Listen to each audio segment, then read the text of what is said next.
Hello everyone. आज का जो टॉपिक हम इकोनॉमिक्स में पढ़ेंगे वो है मनी से रिलेटेड कि मनी होता क्या है, मनी की क्या इम्पोर्टेंस है, मनी के क्या फंक्शंस हैं। मनी जैसे कि आप जानते हैं कि एक मीडियम ऑफ एक्सचेंज है जिससे हम चीज़ें खरीद सकते हैं। अगर आपके पास मनी नहीं होगा तो आप मार्केट में जाके कुछ खरीद नहीं सकते। एडम स्मिथ जो हमारे फादर ऑफ इकोनॉमिक्स हैं, जिन्होंने वेल्थ ऑफ नेशंस नाम की एक बुक लिखी थी in which he has argued about the importance of money and about the barter system. Barter system के बारे में अभी आपको बताऊंगी। पहले हम ये देख लेते हैं कि एडम स्मिथ ने क्या कहा है। एडम स्मिथ ने ये कहा है कि मनी जो है एक गवर्नमेंट की क्रिएशन नहीं है। उन्होंने इस थ्योरी में ये भी बताया है कि जो मार्केट्स होते हैं या इकोनॉमीज होती हैं वो एक प्री एग्जिस्टेड स्टेट में होती हैं, मतलब बाय डिफ़ॉल्ट होती हैं वो एक कंट्री के अंदर, कि गवर्नमेंट नहीं क्रिएट करती है इन चीज़ों को। तो markets in his view has emerged out of division of labour by which individuals began to specialize in specific crafts and hence had to depend on others for subsistence goods। इससे ये मतलब है कि मार्केट्स जब आए या markets जो emerge हुए वो डिवीजन ऑफ लेबर की वजह से हुए, कि किस तरह से लेबर को उनको बेसिकली अर्निंग्स दी जाएं या उनको रिवॉर्ड दिया जाए या उनको इनकम दी जाए, जिसके थ्रू इंडिविजुअल जो है अपनी जो टैलेंट्स हैं या स्पेसिफिक स्पेशलाइजेशंस हैं उसमें वो काम करे और उसमें काम करके वो अपनी ब्रेड एंड बटर कमाए, इन शॉर्ट पैसे कमाए। तो मार्केट्स इस तरह से इमर्ज हुए हैं अकॉर्डिंग टू एडम स्मिथ। जो एक इकोनॉमी की डेवलपमेंट है वो बेसिकली डिपेंड करती है कैपिटल एक्यूमुलेशन पर, टेक्नोलॉजिकल प्रोग्रेस पर, या फिर increase in quality and skill of labour force. इससे ये मतलब है कि जो एक इकॉनमी अगर डेवलप हो रही है तो वो डिपेंड करती है कि उनके पास कैपिटल एक्यूमुलेट कैसे हो रहा है, कहाँ से हो रहा है, क्या वो टेक्नोलॉजिकल प्रोग्रेस कर रहे हैं या नहीं जो बाकी नेशंस में हो रही है, specially in the developed nations, are they keeping up with all the technological advancements. फिर होता है कि जो लेबर फोर्स है क्या वो अपनी quality time to time improve कर रही है या नहीं कर रही है, या फिर अपने स्किल्स पे वर्क कर रही है या नहीं, या और they are following their own traditional methods. उस पर डिपेंड करती है पूरी की पूरी इकोनॉमिक डेवलपमेंट। एक इकोनॉमी में जो है मनी इतना इम्पोर्टेंट नहीं है as compared to what goods and services are been produced, जिससे जो आप मनी से बाय कर सकते हैं। बेसिकली एक इकोनॉमी में goods and services play a major role as compared to money. But ये जो थॉट था ये पहले हुआ करता था। अब currently money is not unimportant. Without money we can not survive in the economy. Money के बगैर सिर्फ ऑर्गेनाइजेशन भी नहीं चल सकती, ना ही इकोनॉमी चल सकती है, ना ही किसी के हाउस होल्ड चल सकते हैं, ना आप कुछ नहीं कर सकते विदाउट मनी। मनी के कुछ फंक्शंस हैं, जैसे कि मनी जो है प्रमोट करता है प्रोडक्टिविटी को और इकोनॉमिक ग्रोथ को। एक एक्सचेंज का मीडियम हुआ करता था इन अर्ली इयर्स जिसे कहते थे बार्टर सिस्टम। बार्टर सिस्टम में ये होता था कि exchange of goods and services होता था without the use of money. उसमें ये होता था, suppose somebody has to buy 1 kg of rice. अब जब वो खरीदने जाएगा 1 kg ऑफ राइस तो in exchange he has to give something of the similar value और सेम वैल्यू, लेकिन वो कोई थिंग हो। जैसे सपोज उसने दिया वीट, अब उसको राइस खरीदना था 1 किलो, उसने 1 किलो वीट दे दिया। इस तरह से पहले एक्सचेंजेस हुआ करते थे। 770 BC में Chinese have started using Asian cutlery as a form of medium of exchange. वो लोग ये करते थे कि जो टूल्स और वेपन्स होते थे उनको वो as a medium of exchange रखते थे टू बाय सर्टेन थिंग्स। फिर in 600 BC coins and currency का इंट्रोडक्शन हुआ। ये फर्स्ट ऑफिशियल करेंसी जो मिंट करी थी वो की थी किंग एलियट्स ने, and the coin was made from electrum, a mixture of silver and gold, जो अकर करता है naturally and stamped with the pictures that acted as denominations. जब ये कॉइन्स एंड करेंसी स्टार्ट हो गई थी उसी टाइम में Chinese move from coins to paper money. जब मार्को पोलो ने विजिट किया इन 1271 AD, उस वक्त तक मनी सप्लाई वेरियस डिनोमिनेशंस में स्टार्ट हो चुकी थी। बट यूरोप में till 16th century they kept using coins or precious materials as a medium of exchange. एक टर्म आप लोगों ने सुना होगा, पाउंड स्टर्लिंग। ये एक प्रेशियस मेटल था फ्रॉम द यूरोपियन नेशंस, जो as a medium of exchange use किया जाता था। फिर करेंसीज आ गई in various denominations and money की सप्लाई इंक्रीज हो गई and everything was bought just with the help of that paper money. जब पेपर मनी का सप्लाई ज़्यादा हो गई एंड वो as a medium of exchange use होने लगा, उसी टाइम पीरियड में that is in the 21st century एक नई चीज इंट्रोड्यूस करी गई which was used instead of using paper money. उन्होंने वर्चुअल करेंसी इंट्रोड्यूस कर दी, जो करेंटली आजकल हम लोग सब यूज करते हैं, जिसे कहते हैं हम मोबाइल पेमेंट्स। मोबाइल पेमेंट्स के बाद एक और नई चीज स्टार्ट हुई थी, आपने नाम सुना होगा बिटकॉइन का। That is a crypto currency, that is a virtual currency, जो आप फिजिकली नहीं देख सकते, उसको आप फिजिकली टच नहीं कर सकते, फिजिकली होल्ड नहीं कर सकते, इनटैंजिबल है, लेकिन वो एक करेंसी है which can be used as a medium of exchange. इसे हमने एक और टर्म दिया है, हम इसे कहते हैं क्रिप्टो करेंसीज। फिर अब हम वापस आ जाते हैं स्लाइड्स पर कि money promotes productivity and economic growth. अब आप लोगों को बार्टर सिस्टम पता है क्या था?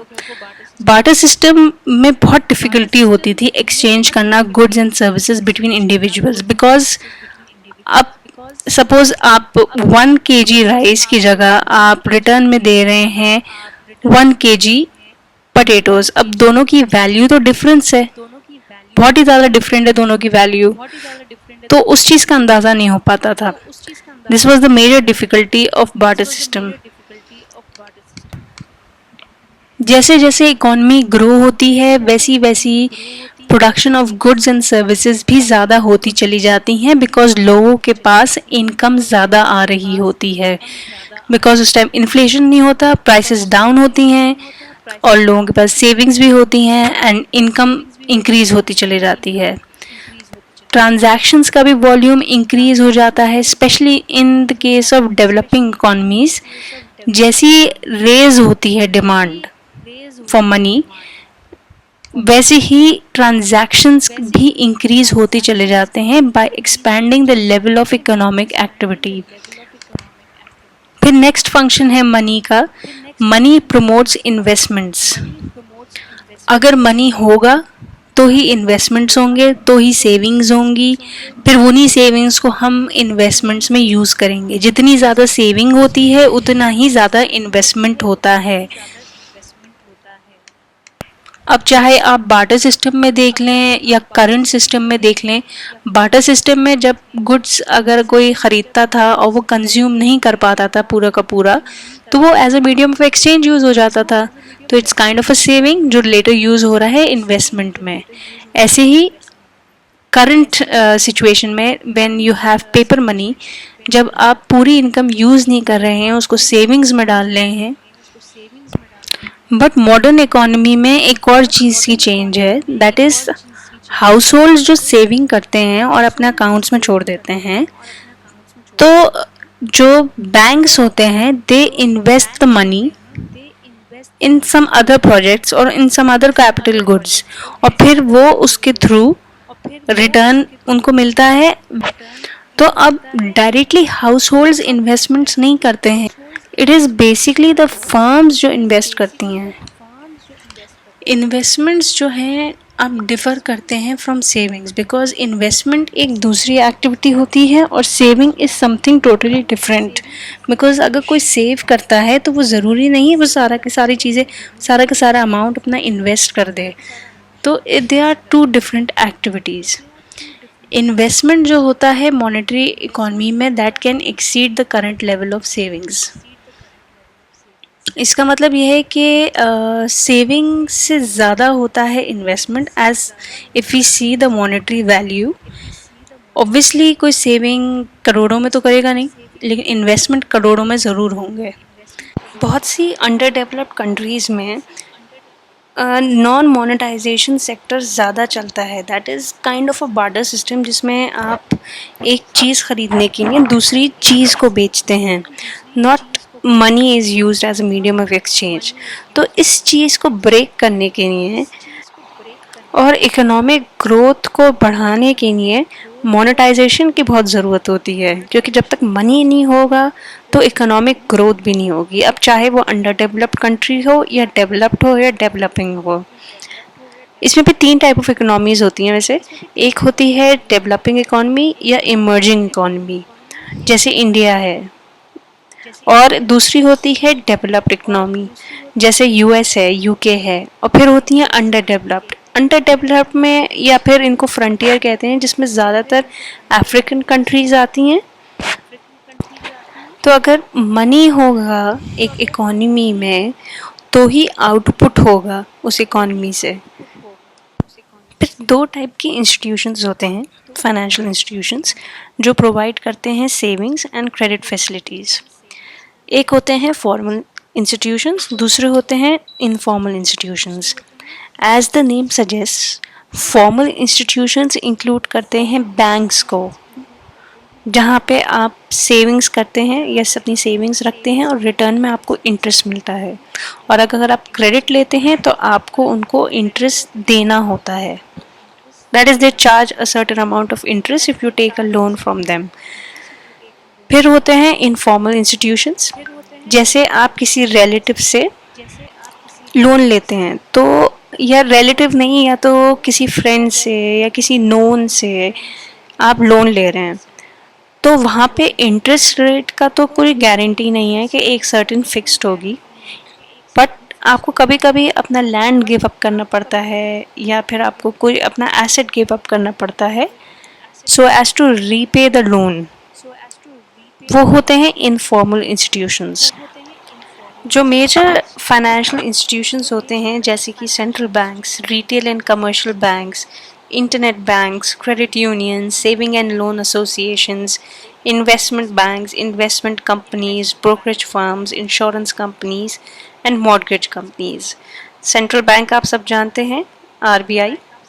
रिटेल एंड कमर्शियल बैंक्स में ऑब्वियसली जो करंटली बैंक हमारे हैं आपकी सिटी में, जैसे कि ICICI bank, Allahabad bank, Canara bank, ये सब टाइप्स ऑफ बैंक्स हैं। फिर आते हैं इंटरनेट बैंक्स, जैसे कि आपने एक नाम सुना होगा पेपॉल, वो है एक इंटरनेट बैंक जो हम अपने फ़ोन के थ्रू अपने बैंक्स को रन करते हैं, उसे कहते हैं नेट बैंकिंग। नेट बैंकिंग और इंटरनेट बैंक्स में बहुत फ़र्क है।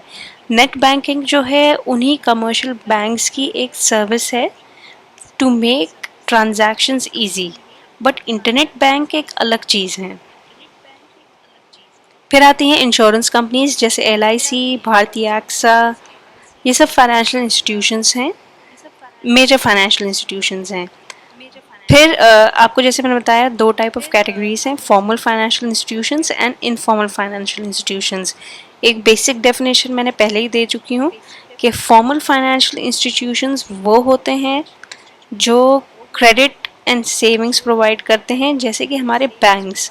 सेविंग्स पे वो लोग इंटरेस्ट रिटर्न में देते हैं, और अगर आप क्रेडिट लें उनसे तो वो आपको चार्ज करते हैं एक सर्टेन अमाउंट ऑफ इंटरेस्ट। जो फॉर्मल फाइनेंशियल इंस्टीट्यूशंस होते हैं वो बेसिकली इग्नोर करते हैं स्मॉल फार्मर्स और लोअर इनकम हाउस होल्ड्स को, in comparison to large scale well off literate clientele who get satisfied by stringent loan conditions। आपने देखा होगा जितने भी प्राइवेट बैंक्स हैं वहाँ पर एक लिमिट होती है। मतलब अगर आपका अकाउंट खोलना है तो 20,000 का अकाउंट है, 10,000 का अकाउंट है, 2 लाख का अकाउंट है और फिर उसके अबव चलता चला जाता है, मतलब जितने भी वेरियस कैटेगरीज ऑफ अकाउंट्स उस बैंक में हैं। ज़ीरो सेविंग्स अकाउंट बहुत कम होती है प्राइवेट बैंक्स में, बिकॉज़ उससे उनको प्रॉफिट नहीं हो रहा होता है। अगर कोई 2 लैक्स का अकाउंट खोलता है एंड देन वो लोन भी लेता है एंड फिर उसको उसके ऊपर उसको इंटरेस्ट भी रीपे करना होता है, तो उससे बैंक को बहुत प्रॉफिट मिलता है। इसलिए फॉर्मल फाइनेंशियल इंस्टीट्यूशंस जो हैं वो इग्नोर करते हैं स्मॉल फार्मर्स और लोअर इनकम हाउस होल्ड्स को। इनके यहाँ जो सर्विसेज होती हैं, एडमिनिस्ट्रेटिव सर्विसेज या जो प्रोसीजर्स होते हैं, वो beyond the knowledge and understanding होते हैं of the rural masses and the small savers. मतलब इतनी ही स्ट्रिंजेंट पॉलिसीज़ होती हैं, इतनी डिफ़िकल्ट टू अंडरस्टैंड पॉलिसीज़ होती हैं इनकी कि it is very difficult to make the rural people understand, or the people who are not educated, to make them understand what are the services being provided and what are the policies. जो formal financial institutions होते हैं वो rural saving और small scale deposits को mobilise नहीं करते हैं। फिर फॉर्मल सेक्टर इंस्टीट्यूशंस जो हैं they are very selective regarding their clients, so that अगर कोई client who make only small deposits उसको वो लोग इतना कंसिडर नहीं करते हैं। वो लोग ज़्यादातर उन लोगों को कंसिडर करते हैं जिनका दे नो कि इनके यहाँ से डिपॉजिट्स होते रहेंगे और they are going to help the bank earn more and more profits.